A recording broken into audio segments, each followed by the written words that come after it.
فی احوال الاشقیاء یوم القیامہ، سورۃ الاعراف، تفسیر ابن کثیر۔ الحمدللہ رب العالمین، والصلاة والسلام علی اشرف الانبیاء وسید المرسلین، سیدنا محمد وعلی آلہ واصحابہ اجمعین۔ اللہم صل علی سیدنا محمد وعلی آل سیدنا محمد کما صلیت علی ابراہیم وعلی آل ابراہیم فی العالمین انک حمید مجید۔ اعوذ باللہ من الشیطان الرجیم، بسم اللہ الرحمن الرحیم۔ ان الذین کذبوا بآیاتنا واستکبروا عنہا لا تفتح لهم ابواب السماء ولا يدخلون الجنة حتى يلج الجمل في سم الخياط وكذلك نجزي المجرمين لهم من جهنم مهاد ومن فوقهم غواش وكذلك نجزي الظالمين۔ قال المؤلف المفسر رحمه الله تعالى أدام النفع بعلومه وعلومكم في الدارين آمين إلى أن قال وقال الإمام أحمد أيضا حدثنا عبد الرزاق قال حدثنا معمر عن يونس بن خباب عن المنهال بن عمرو عن زازان عن البراء بن عازب رضي الله تعالى عنه قال خرجنا مع رسول الله صلى الله عليه وسلم إلى جنازة فذكر نحوه وفيه حتى إذا خرج روحه صلى عليه كل ملك بين السماء والأرض وكل ملك في السماء وفتحت له أبواب السماء ليس من أهل باب إلا وهم يدعون الله عز وجل أن يعرج بروحه من قبلهم۔ اب مفسر رحمۃ اللہ علیہ فرماتے ہیں کہ اس حدیث کے علاوہ امام احمد بن حنبل رحمۃ اللہ علیہ نے اس سند سے حضرت براء بن عازب رضی اللہ تعالی عنہ سے روایت کی ہے کہ ہم نکلے حضور کے ساتھ الی جنازت، جنازے کے لیے۔ پھر حضور نے وہ ساری جو حدیث ہم نے پڑھی ہے نا، وہ سارا واقعہ بنایا، بیان فرمایا، اور یہ بھی فرمایا کہ حتی اذا خرج روحہ صلی اللہ علیہ کل ملک، جب مومن کی روح نکالی جاتی ہے تو اللہ کے فرشتے سب کے سب اس پہ دعا سلام بھیجتے ہیں۔ وفتحت له ابواب السماء، آسمان کے دروازے بھی کھل جاتے ہیں۔ لیس من اہل باب الا وهم يدعون الله عز وجل ان يعرج بروحه من قبلهم، ہر دروازے کے فرشتے دعا کرتے ہیں کہ خدا کرے ہم سے گزرے اس کی روح جو ہے۔ وفي آخره ثم يقبض له أعمى أصم أبكم في يده مرزبة يضرب بها جبل كان ترابا فيضربه ضربة فيصير ترابا ثم يعيده الله عز وجل كما كان۔ اور وہ جو کافر ہے اس کا عالم یہ ہوگا کہ اس کو یعنی ایک ایسا اللہ فرشتہ جس کے جو سنے گا بھی نہیں، بولے گا بھی نہیں، اس کے ہاتھ میں ایک گرز ہوگا لوہے کا، اور وہ اتنا اگر وہ دنیا میں کسی پہاڑ کو مارے نا تو پہاڑ بھی ریزہ ریزہ ہو جائے گا۔ فَيَضْرِبُهُ ضَرْبَةً، اس کو مارے گا تو وہ مٹی ہو جائے گا۔ ثُمَّ يُعِيدُهُ اللَّهُ عَزَّ وَجَلَّ، اللہ پھر اس کو دوبارہ فوراً زندہ کر دیں گے، کما کان، جیسے تھا۔ فَيَضْرِبُهُ ضَرْبَةً أُخْرَىٰ وَيَصِيحُ صَيْحَةً يَسْمَعُهَا كُلُّ شَيْءٍ إِلَّا الثَّقَلَيْنِ۔ اب وہ کافر جو ہے وہ چیخے گا اور روئے گا، فریاد کرے گا، اس کی فریاد کو سب سنتے ہیں، لیکن اللہ نے انسانوں کو اور جنوں کو محفوظ رکھا، وہ نہیں سنتے، باقی سب حیوان، پرند، چرند، حشرات سب سنتے ہیں۔ قال البراء ثم يفتح له بابا من النار، پھر جہنم کی طرف اس کی دروازہ کھولا جاتا ہے۔ وَيُمَهَّدُ لَهُ فَرْشٌ مِّنَ النَّارِ، اور نیچے بھی آگ کا بستر، اوپر بھی آگ۔ وفي الحديث الذي رواه الإمام أحمد والنسائي وابن ماجه وابن جرير واللفظ له من حديث محمد بن عمرو بن عطاء عن سعيد بن يسار عن النبي هريرة رضي الله تعالى عنه ان رسول اللہ صلی اللہ علیہ وسلم قال المیت تحضر الملائکہ فاذا کان الرجل الصالح قالوا اخرجی ایتها النفس المطمئنہ۔ حضور پاک نے فرمایا کہ جب آدمی کی موت کا وقت آتا ہے تو اللہ کے فرشتے آ جاتے ہیں، اور اگر وہ مسلمان ہے، رجل صالح ہے، اچھا آدمی ہے، تو اس کو وہ مخاطب کر کے کہتے ہیں کہ اخرجی ایتها النفس المطمئنہ، کہ اے روح نکلو اب، کانت فی الجسد الطیب، تم ایک بڑے پاکیزہ جسم میں تھی، اخرجی حمیدتا وابشری بروح وریحان ورب غیر غضبان، بڑی آسانی کے ساتھ، خوشی کے ساتھ نکلو، اور چلو تمہیں خوشخبری دی جاتی ہے کہ اللہ کی نعمتوں کی طرف اور اللہ پاک کی طرف تو اللہ تم پر ناراض نہیں ہے۔ فَيَقُولُونَ ذَلِكَ حَتَّى يَعْرِجَ إِلَى السَّمَاءِ فَيُسْتَفْتَحُ لَهَا فَيُقَالُ مَنْ هَذَا، تو اس استقبال کے ساتھ اس کی روح کو لے جاتے ہیں آسمانوں کی طرف، اور جب دروازہ کھولنے کا کہتے ہیں فَيَقُولُونَ فُلَانٌ، وہ کہتے ہیں فلاں آدمی کی روح ہے، فَيُقَالُ مَرْحَبًا بِالنَّفْسِ الطَّيِّبَةِ الَّتِي كَانَتْ فِي الْجَسَدِ الطَّيِّبِ ادخلی حمیدتا وابشری بروح وریحان ورب غیر غضبان، وہ کہتے ہیں مرحبا مرحبا، تم تو بہت اچھی روح ہو اور بڑے اچھے جسد میں تھی، چلو اللہ کی رحمتوں کی طرف، اللہ تم پہ ناراض نہیں ہے۔ وقال هذا حتى ينتهي بها الى السماء التي فيها الله عز وجل، یعنی ساتویں آسمان پہ۔ وَإِذَا كَانَ الرَّجُلُ السُّوءُ قَالُوا أَخْرِجِي، اگر برا آدمی ہے، کافر ہے، تو فرشتے کہتے ہیں ایتها النفس الخبیثہ، اے گندی روح، فی الجسد الخبیث، گندے بدن میں، اخرجی ذمیمۃ، ذلت کے ساتھ نکلو، وابشری بحمیم وغساق وآخر من شکلہ ازواج، اور تمہارے یہ کھولتا ہوا پانی اور لوگوں کی زخموں کی پیپ اور اس قسم کے اور کئی انواع عذاب ہے۔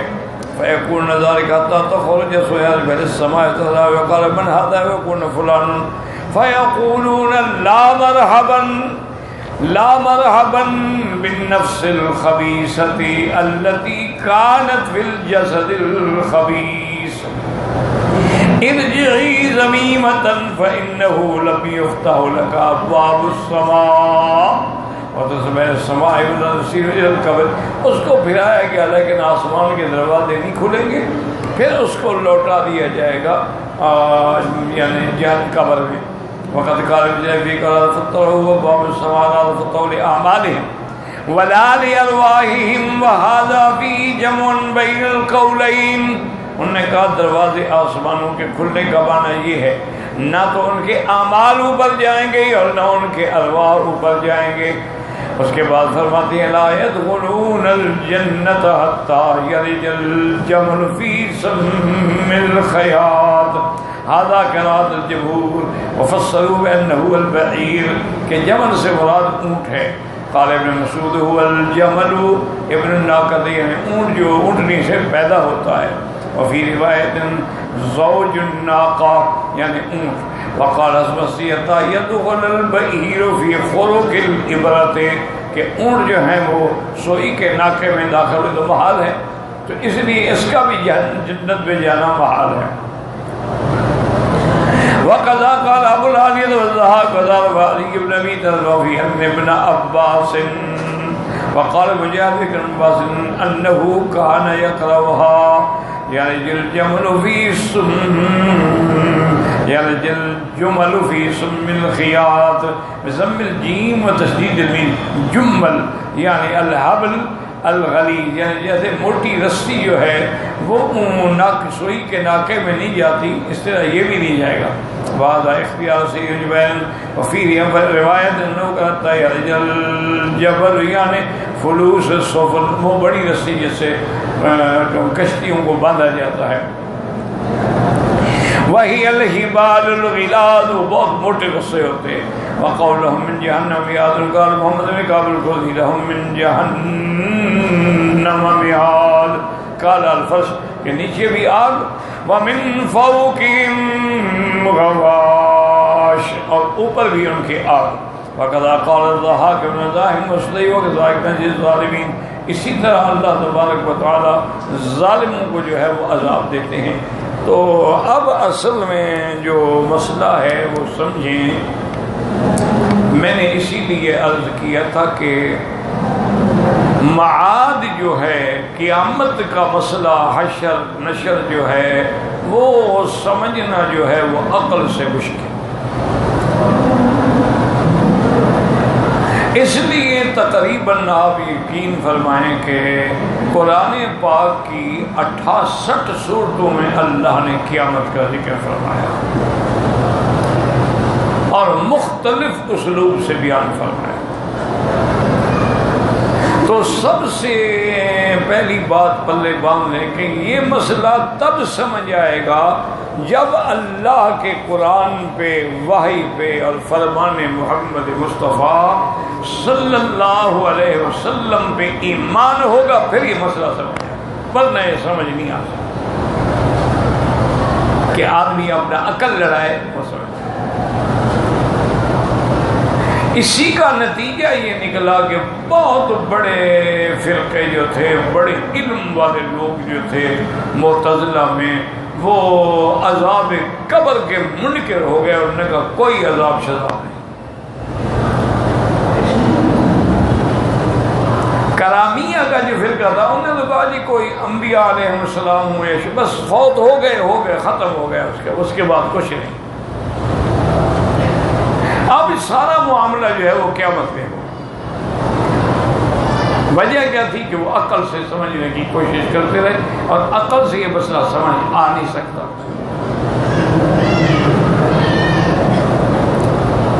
تو اس لیے اس کا آسان حل یہ ہے کہ انسان کسی جھگڑے میں نہ پڑے اختلاف میں نہ پڑے. نہ یہ سماع موتا کے اور سنتے ہیں مردے یا نہیں سنتے ہیں ان جھگڑوں میں بالکل نہ پڑو.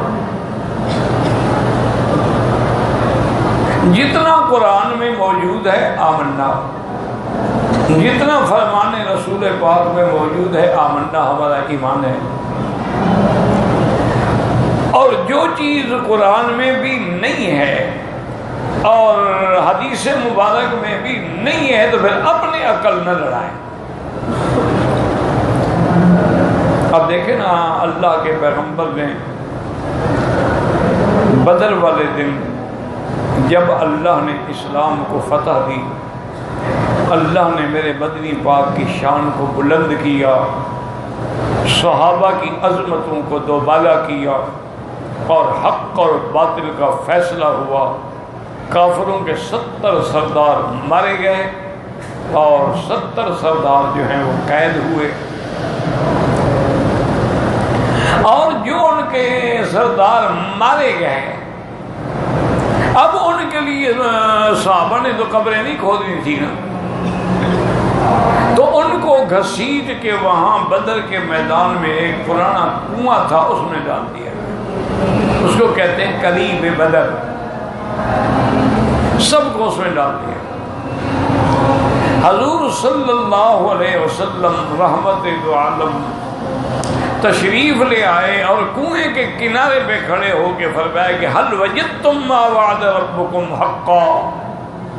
اے ظالمو قریشیو, اللہ نے جو وعدہ کیا تھا کہ میں اپنے نبی کو عزت دوں گا, غلبہ دوں گا, کامیابی دوں گا اور تم لوگوں کو ذلت ہوگی, شکست ہوگی, اللہ کا وعدہ سچا ہو گیا.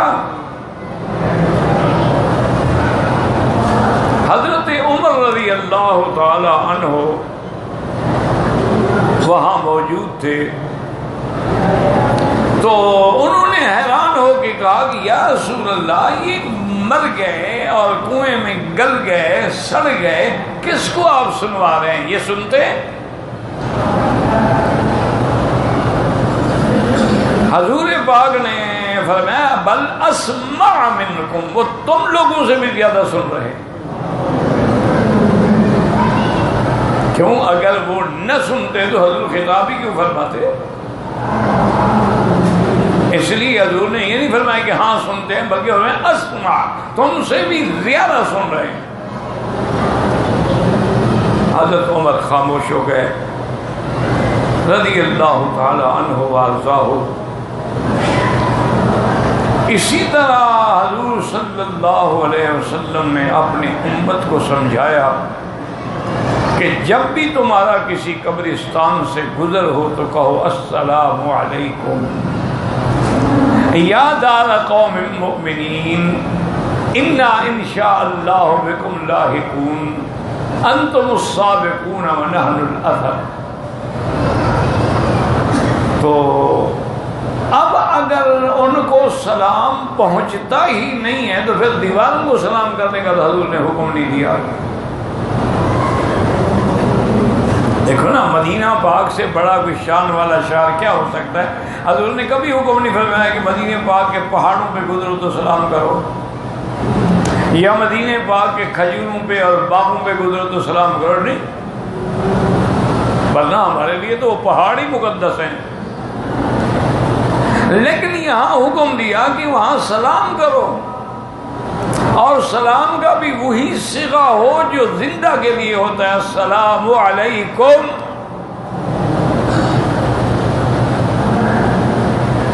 اور حضور پاک خود بھی جب تشریف لے جاتے جنت البقیع الغرقد، جو مدینہ پاک کا قبرستان ہے، حرم شریف کے بالکل قریب ہے، اور یہی وہ شان والا قبرستان ہے جس میں سیدنا عثمان رضی اللہ تعالی عنہ، حضور کی ازواج مطہرات رضوان اللہ علیہن، سیدہ فاطمہ، اہل بیت رسول اللہ، اصحاب رسول اللہ، تابعین، محدثین، مجتہدین، اولیاء اللہ جہاں دفن ہیں۔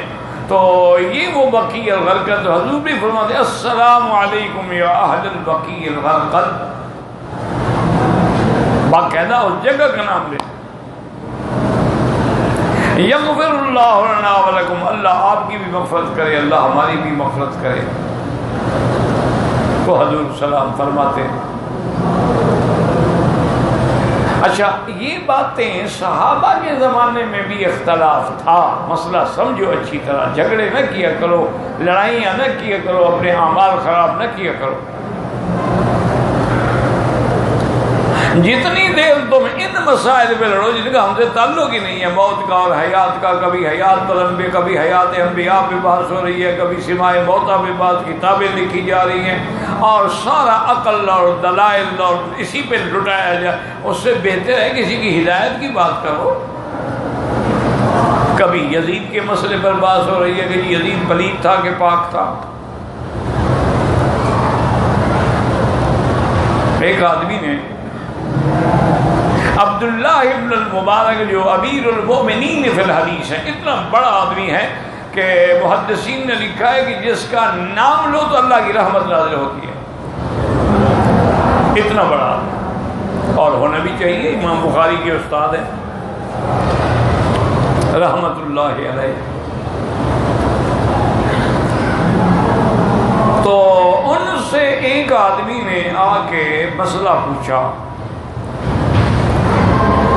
انہوں نے کہا کہ حضرت آپ ہمیں یہ مسئلہ تو حل کریں، آپ کا یزید کے بارے میں کیا خیال ہے؟ تو حضرت نے فرمایا اللہ کے بندے، جب اللہ نے ہمیں اس جھگڑے سے محفوظ رکھا، اس وقت سے محفوظ رکھا، ہم وہاں موجود ہی نہیں تھے، تو اب بلا وجہ اپنی رائے کا اظہار کر کے ضرور ہم شامل ہو جائیں کسی نہ کسی غلطی میں، ہم وہاں تھے ہی نہیں تو بات ختم ہو گئی۔ انہوں نے کہا ایسی باتیں کیوں کرتے ہو؟ اس لیے انہوں نے فرمایا کہ ایسی باتوں کا سوال ہی نہ کیا کرو، اور نہ ہم سے تعلق ہے، نہ ہم سے قبر میں، نہ حشر میں، نہ قیامت میں سوال ہوگا کہ یزید کے بارے میں کیا کہتے ہو، تمہارا کیا عقیدہ تھا۔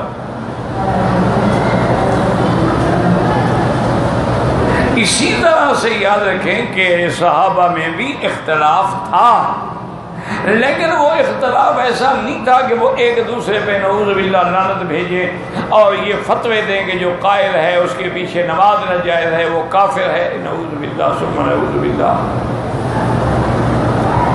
اختلاف تھا، مسائل میں اختلاف تھا. اسی بدر والے واقعے کے بارے میں بی بی عائشہ نہیں مانتی تھی. وہ کہتی تھی کہ بھئی نہیں، بس اللہ کا قرآن جب ہے کہ اِنَّكَ لَا تُسْمِعُ الْمَوْتَى وَلَا تُسْمِعُ الصُّمَّ الدُّعَاء، کہ آپ موتیٰ کو نہیں سنا سکتے، تو پھر موتیٰ نے کیسے سن لیا؟ بی بی عائشہ نہیں مانتی تھی. وہ بھی اسی آیت سے استدلال فرماتی تھی جس سے آج کل ہمارے بہت سارے بھائی استدلال کرتے ہیں. حالانکہ یاد رکھو، ایک ہوتا ہے سماع، ایک ہوتا ہے اسماع، دونوں میں فرق ہے. ایک ہے سننا، ایک ہے ایسا سننا کہ سن پہ اس پر عمل کرنا. تو یہ کہا گیا کہ اب ان سے آپ کوئی عمل تو نہیں کروا سکتے نا. عمل تو زندگی میں ہوتا ہے، مرنے کے بعد کیا عمل؟ اسی لیے اللہ نے قرآن میں مومن کو زندہ کہا اور کافر کو مردہ کہا. کہ مومن جو ہے وہ زندہ ہے اور کافر جب، حالانکہ کافر چلتا پھرتا نہیں، مردہ ہے. اسی لیے قرآن نے فرمایا کہ لہم قلوب لا یعقلون بہا، ان کے دل تو ہیں نہیں سمجھتے. وَلَهُمْ أَعْيُنٌ لَا يُبْصِرُونَ بِهَا، ان کی آنکھیں بھی ہیں لیکن حق نہیں دیکھتے. وَلَهُمْ آذَانٌ لَا يَسْمَعُونَ بِهَا، ان کے کان بھی ہیں لیکن حق کی بات نہیں سنتے. تو اب یہ زندہ ہیں یا مردہ ہیں جن کے بارے میں کہا جا رہا ہے؟ نہیں سنتے. کیا مانا؟ جب حضرت قرآن پڑھتے تھے کافر سنتے نہیں تھے. مانا جب مانتے نہیں، عمل ہی نہیں کرتے تو گویا نہیں سنتے. جیسے آدمی سے کہو یہ آپ کا بیٹا بڑا، او یار میں نے کئی دفعہ اس کو نصیحت کی اور میری بات سنتا ہی نہیں. اب یہ تھوڑا کہ سنتا ہے، مانا مانتا نہیں. تو اب بی بی عائشہ صدیقہ اتنا بڑا ان کا مقام ہے، عالمہ ہیں اور فقیہہ ہیں، بڑے بڑے صحابہ ان کی خدمت میں آ کے مسائل پوچھتے تھے، لیکن وہ بھی قائل نہیں ہیں. اچھا، اسی طرح یعنی بہت سارے مسائل ہیں جس میں بی بی عائشہ کا تفرد ہے، اجتہاد ہے رضی اللہ عنہا. مجتہد جو ہے وہ معجور ہوتا ہے، معذور نہیں ہوتا، گناہ نہیں ہوتا.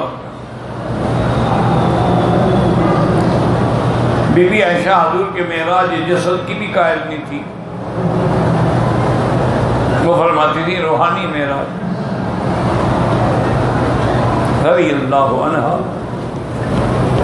اچھا، بی بی عائشہ اس بات بھی قائل تھیں کہ بڑی عمر میں بھی اگر کوئی آدمی کسی عورت کا دودھ پی لے تو اس کا بیٹا شمار ہوتا ہے، کہ دودھ تو پیا ہے نا اس نے.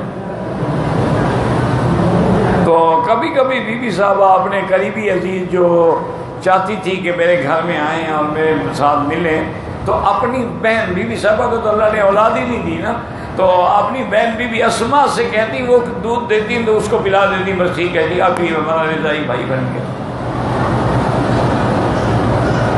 حالانکہ یہ جمہور امت کے خلاف ہے، یہ تو جمہور امت کے خلاف ہے کہ بڑی عمر میں بھی اگر کوئی دودھ پیے تو وہ بھائی بن جائے یا بیٹا بن جائے. وہ تو قرآن کہتے ہیں کہ مدت رضا ہے، والوالدات یرضعن اولادہن حولین کاملین لمن اراد ان یتم الرضاع. بس 2 سال، اگر پیدا ہونے کے 2 سال کے اندر دودھ پیے گا تو وہ ماں بنے گی، کیونکہ مدت رضا یہی ہے. اچھا، شکر کرو کہ تمام فقہا نے اور تمام محدثین نے یہی فتویٰ دیا ہے، صحابہ نے بھی، کہ مدت رضا جو ہے وہ 2 سال ہے. اس کے بعد جو ہے وہ رضا اثر نہیں کرتا. تو اگر بی بی عائشہ کا قول پہ فتویٰ آ جاتا نا، تو آج کل جو ہمارے شوقین اپنی بیویوں کے پستان چوس چوس کے دودھ پی رہے ہیں، یہ تو ماشاءاللہ مائیں بن جاتی، جان چھوٹ جاتی. یہ تو شکر کریں کہ ائمہ نے یہ فتویٰ نہیں دیا. بی بی صاحبہ کا تفرد ہے. ورنہ بھائی تو دودھ پینے سے تو ان کی ماں بن جاتی. تو ہر مسئلے میں حکمت ہوتی ہے. جیسے کہ ایک آدمی کہتا ہے جی کہ میں کل آپ کی خدمت میں آؤں گا مثال کے لیے. اب اس نے فوراً یہ نہیں کہا انشاءاللہ.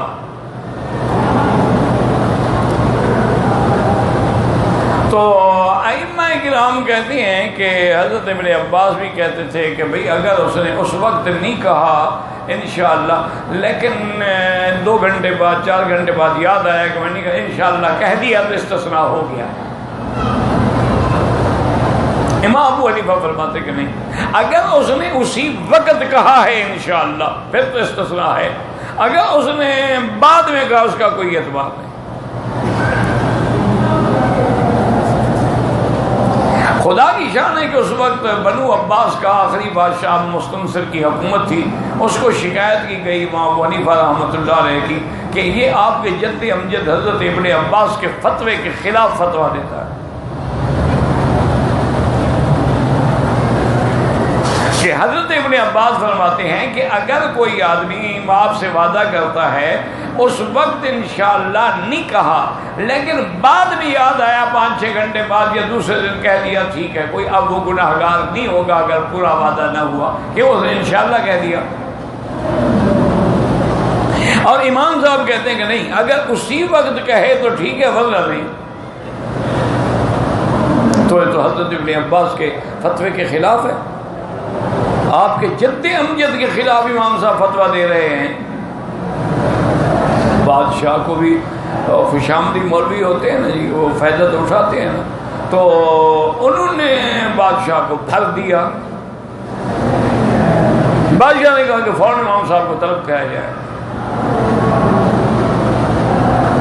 امام صاحب کو طلب کیا گیا. امام صاحب رحمت اللہ علیہ کو اللہ نے بڑا ذہن دیا تھا، فقاہت دی تھی. تو محفل کا رنگ بدلا ہوا دیکھ کے امام صاحب سمجھ گئے کہ آج کوئی بات ضرور ہے. بادشاہ نے بھی اس طرح استقبال نہیں کیا جیسے ہمیشہ کرتا تھا. بس وعلیکم السلام تشریف رکھیے. امام صاحب بیٹھ گئے. انہوں نے فوراً بادشاہ نے کہا کہ اچھا تم میرے دادا ابن عباس کے خلاف فتویٰ دیتے ہو، اور ابن عباس وہ ہے جس نے حضور پاک سے قرآن پڑھا ہے، حدیث پڑھی ہے، حبر المفسرین ہے، اور تم ان کے خلاف فتویٰ دے رہے ہو. امام صاحب نے فرمایا جی ذرا مجھے وضاحت کریں، سمجھ نہیں آیا کون سا فتویٰ، کیا فتویٰ. انہوں نے کہا کہ ابن عباس کا قول ہے کہ اگر ایک آدمی نے وعدہ کیا کہ میں تمہیں یہ دوں گا لیکن انشاءاللہ نہیں کہا، گھر جانے کے بعد یاد آیا تو انشاءاللہ کہہ دیا، اب اگر وعدہ پورا نہ ہو تو گناہ گار نہیں ہوگا کہ اس نے استثناء کر لیا انشاءاللہ کا. اور تم کہتے ہو کہ نہیں، فوراً کہے انشاءاللہ تو ٹھیک ہے، اگر دیر کے بعد کہے تو اس کا کوئی اعتبار نہیں.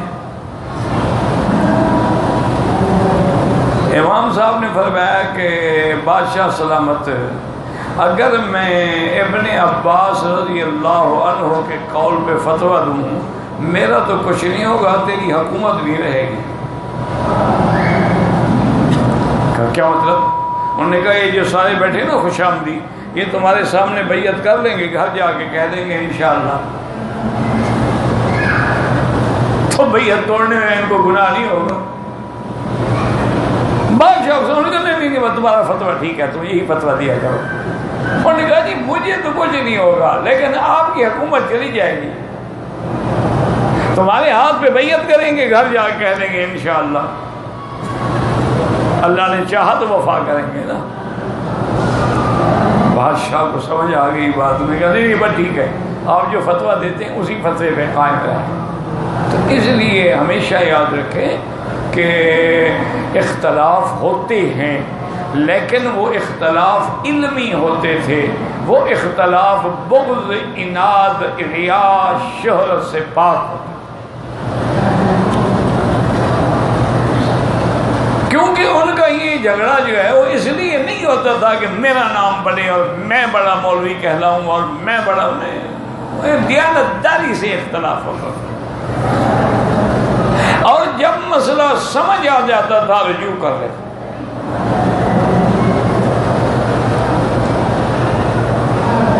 سیدہ عائشہ صدیقہ رضی اللہ عنہا فرماتی ہیں ما فقدت رسول اللہ عن فراشی صلی اللہ، کہ حضور کو میں نے اپنے بستر سے ایک لمحے کے لیے بھی جدا نہیں پایا، تو معراج میں حضور کیسے گئے؟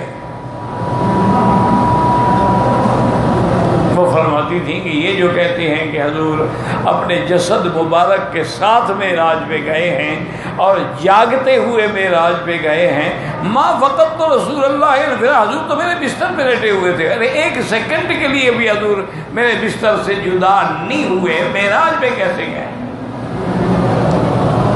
اب بی عائشہ انکار کر۔ اچھا، حضرت معاویہ جیسا آدمی کاتب الوحی، حضرت معاویہ بڑے صحابہ میں ہیں، جلیل القدر صحابی ہیں، اللہم اجعلہ ہادیا مہدیا واہد بہ، حضور نے جس کے لیے دعا فرمائی ہے، اور کاتب الوحی ہے، حضور کا وحی کے لکھنے والا ہے۔ اچھا، وہ بھی کہتے ہیں کہ حضور کو معراج تو ہوا ہے لیکن وہ جسمانی نہیں ہے۔ اچھا، باقی صحابہ، جمہور صحابہ کہتے ہیں کہ نہیں، معراج جو ہے وہ جسمانی ہے، حضور اپنے جسد مبارک کے ساتھ تشریف لے گئے اور جاگتے ہوئے تشریف لے گئے۔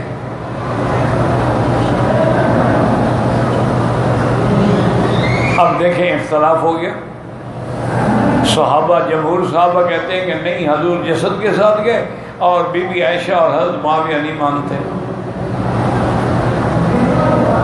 تو اللہ تعالیٰ علماء پہ، محدثین پہ، فقہاء پہ کروڑوں رحمتیں فرمائے کہ انہوں نے یہ نہیں کہا کہ بی بی عائشہ غلط کہتی ہے، نہیں، بی بی عائشہ کو کون کہے غلط؟ انہوں نے یہ نہیں کہا کہ حضرت معاویہ غلط کہہ رہے ہیں، نہیں، وہ صحابی یہ جلیل ہے، صحابی کو کیسے کہا جائے کہ غلط کہہ رہے ہیں؟ جن کے ایمان کی اللہ نے گواہی دی ہو کہ اولئک هم المؤمنون حقا، اندر باہر سے پکے کھڑے مسلمان صحابہ ہیں۔ تو اب محدثین نے ان دونوں اقوال کو جمع کیا، انہوں نے کہا بات یہ ہے، بی بی عائشہ بھی سچ کہہ رہی ہے، حضرت معاویہ بھی سچ کہہ رہے ہیں، اور باقی سارے صحابہ بھی سچ کہہ رہے ہیں۔ انہوں نے کہا جی بھائی دونوں کیسے؟ انہوں نے کہا وجہ یہ ہے کہ معراج ہوا حضور کو ہجرت سے 2 سال پہلے، تو بی بی عائشہ تو بیوی بھی بڑی تھی، حضور کے بستر پہ بھی نہیں آئی تھی، تو حضور کیسے بستر سے جدا نہیں ہوئے؟ وہ تو ابھی حضور کے گھر بھی نہیں آئی، بیوی بھی نہیں بنی۔ معنی یہ ہے کہ بی بی عائشہ کسی اور معراج کا ذکر کر رہی ہیں جو حضور کو مدینے میں ہوا ہے، اور روحانی معراج۔ اس معراج سے تو بی بی عائشہ کا واسطہ ہی نہیں۔ جہاں تک حضرت معاویہ کا تعلق ہے، حضرت معاویہ تو مسلمان ہی فتح مکہ کے موقع پہ ہوئے ہیں، اور معراج ہوا ہے 2 سال ہجرت سے بھی پہلے، تو ان کو پتہ ہے جو اس وقت مسلمان تھے، یا حضرت معاویہ کو پتہ ہے؟ اس کا مطلب یہ ہے کہ حضرت معاویہ بھی کسی دوسرے روحانی معراج کا ذکر کر رہے ہیں۔ تو انہوں نے اب دیکھیں کسی کی شان میں کوتاہی بھی نہیں کی، اور کسی کو نعوذ باللہ جھوٹا بھی نہیں کہا، اور کہا دونوں حق پر۔ تو اس لیے براہ مہربانی ایسے مسائل میں اپنا عقل، اپنا فکر، اپنی قوتیں، اپنی کاوشیں نہ کھپایا کریں۔ اس سے زیادہ بہتر ہے کہ لوگوں کی ہدایت والے کام کریں، ان کو صراط مستقیم پہ لانے کے لیے کوشش کریں، ان کو دین سمجھانے کے لیے کوشش کریں، تاکہ وہ فائدہ اٹھا سکیں، تاکہ ان کو نفع حاصل ہو سکے۔ یہ مسائل ہیں، معاملات ہیں، یہ اللہ کے سپرد ہیں، اللہ جانے اور وہ جانے۔ اسی طرح جو موتا کا مسئلہ ہے، یہ بھی اللہ پہ چھوڑیں۔ حضور نے فرمایا عذاب ہوتا ہے، بس ہمارا ایمان ہے عذاب ہوتا ہے۔ قرآن کہتا ہے مرنے کے بعد عذاب ہوتا ہے، ہمارا ایمان ہے کہ عذاب ہوتا ہے۔ النار یعرضون علیہا غدوا وعشیا ویوم تقوم الساعة ادخلوا آل فرعون اشد العذاب۔ اسی طرح عذاب الادنی دون العذاب الاکبر، تو عالم برزخ کا عذاب بھی حق ہے، نعیم بھی حق ہے۔ اور یہ سارے واقعات جو حدیث میں ہیں الحمدللہ آمنا باللہ وبقول رسولہ صلی اللہ علیہ وعلا آلہ وصحابہ وسلم تسلیما کثیرا کثیرا واللہ اعلم۔